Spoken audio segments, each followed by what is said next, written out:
Bismillahirrahmanirrahim. Assalamualaikum warahmatullahi wabarakatuh. Kembali lagi bersama saya Mr. Good di channel Informatika Semawa. Sebelum kita masuk ke dalam materi perangkat hardware, ya, jadi kita akan menjelaskan mengenai apa saja hardware yang biasa kita gunakan untuk merakit sebuah PC. Ya. Sebelum itu kita sama-sama berdoa, mudah-mudahan kita dimudahkan segala urusan dan diberikan kesehatan. Amin amin ya Allah ya rabbal alamin. Baik, pada kesempatan ini kita akan membahas tentang perangkat hardware perakitan PC, ya. Artinya hardware apa saja yang harus kita miliki, minimal ya, standar yang harus kita miliki ketika kita akan merakit sebuah PC. Baik, yang pertama ini adalah hard disk, ya. Hard disk ini merupakan storage device pada sistem kerja hardware, jangan lupa ya. Artinya dia merupakan hardware yang berfungsi untuk melakukan penyimpanan data secara tetap atau permanen. Kemudian hard disk ini juga memiliki kapasitas yang sangat besar ya, karena dia berfungsi untuk menyimpan data secara tetap.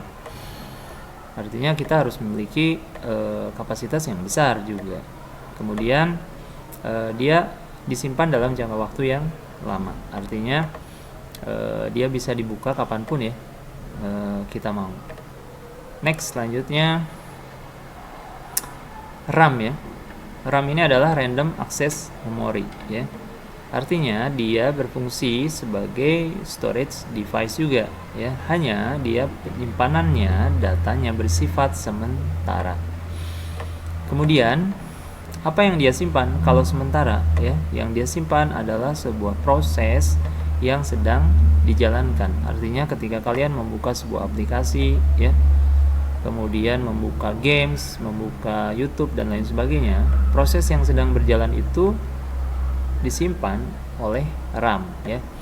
Artinya semakin besar kapasitas RAM, maka semakin banyak proses yang bisa dijalankan. Berbeda dengan hard disk ya. Hard disk ini dia penyimpanannya data secara tetap atau permanen. Contohnya seperti dokumen ya, file musik, kemudian apalagi video ya, tugas-tugas, aplikasi dan lain sebagainya. Kemudian RAM ini karena dia menyimpan proses yang sedang berjalan, maka semakin besar kapasitas RAM-nya ya, maka dia akan dapat mempercepat proses kinerja dari sistem tersebut ya. Jadi selain dia menyimpan data proses, dia juga mampu mempercepat kinerja ya. Seperti itu. Oke, next. Selanjutnya adalah motherboard ya. Motherboard ini merupakan papan induk ya. Papan induk dari hardware. Kenapa disebut papan induk? Karena hardware ini dia penghubung seluruh perangkat hardware. Jadi tanpa adanya hardware motherboard ya, maka tidak akan bisa terpasangkan seluruh komponennya ya. Kemudian dia juga disebut sebagai tempat memasangkan seluruh komponen hardware beserta kabel-kabelnya. Jadi bukan hanya hardwarenya saja, tapi ada kabel-kabelnya ya. Di sini kabel-kabelnya banyak, ada kabel power ya, kemudian ada kabel SATA ya, dan lain sebagainya. Kemudian power supply. Ya, dari katanya saja sudah power ya, tenaga. Tenaga apa yang disuplai? Dia membagi tenaga listrik atau daya listrik kemana? Ke seluruh komponen hardware ya. Kemudian dia juga berfungsi untuk mengubah arus kuat ya menjadi arus lemah ya. Artinya arus listrik yang masuk dari stop kontak ya, dari pusat listrik ke dalam power supply itu langsung dirubah dia menjadi arus lemah, sehingga yang masuk ke dalam hardware ya yang kita pasangkan itu sudah menjadi arus lemah ya, atau arus DC. Kemudian kita lihat lagi yang selanjutnya ada prosesor. Oke, prosesor ya ini merupakan processing device ya, dia termasuk ke dalam processing device. Kenapa? Karena dia merupakan central processing unit, artinya dia merupakan pusat ya, pengolah atau pusat dalam memproses data. Maka dia disebut juga sebagai otak dari komputer. Kemudian dia juga disebut sebagai pusat lalu lintas data. Artinya semua data yang diolah itu pasti dia melalui Central Processing Unit ya, atau disebut sebagai prosesor. Karena dia mengatur juga memberikan instruksi. Artinya ketika data itu akan diolah, kemudian data itu akan disimpan ya. Semuanya itu diatur oleh prosesor ya. Artinya misalnya hard disk, dia tidak langsung menyimpan data, tapi ada yang mengaturnya. Siapa yang mengaturnya? Yaitu prosesor ya. Sama seperti kita sedang makan ya. Tidak langsung tangan kita mengambil makanan, tapi ada otak kita yang memerintahkan untuk tangan kita menggerakkan mengambil makanan. Oke, selanjutnya ada heatsink atau heatsink plus fan ya. Fan ini baling-baling ini ya yang berputar ya, atau kita sebut sebagai blower ya. Heatsink itu ini ya, besi-besi ini yang terbuat dari tembaga ataupun aluminium ya. Apa fungsinya ya?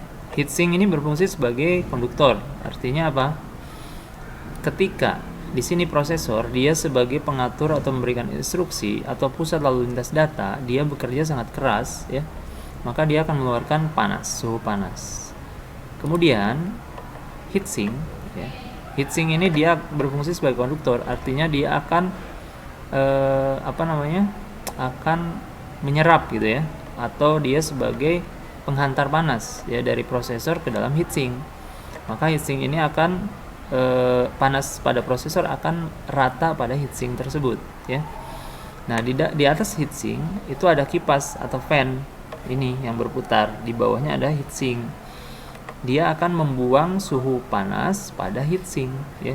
Jadi dia berputar ke atas posisinya ya, membuang angin, membuang suhu, sehingga dia dapat menstabilkan suhu pada prosesor seperti itu. Seperti itu ya.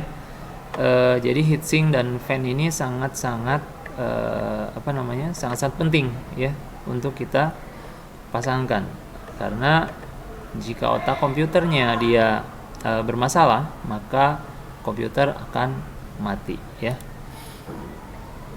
Oke, tambahannya adalah ada sound card ya. Sound card dia merupakan processing device yang berfungsi untuk mengolah suara. Dari kata-katanya saja sudah sound ya. Nah, sound card ini bisa kita pasangkan, tapi juga tidak. Karena apa?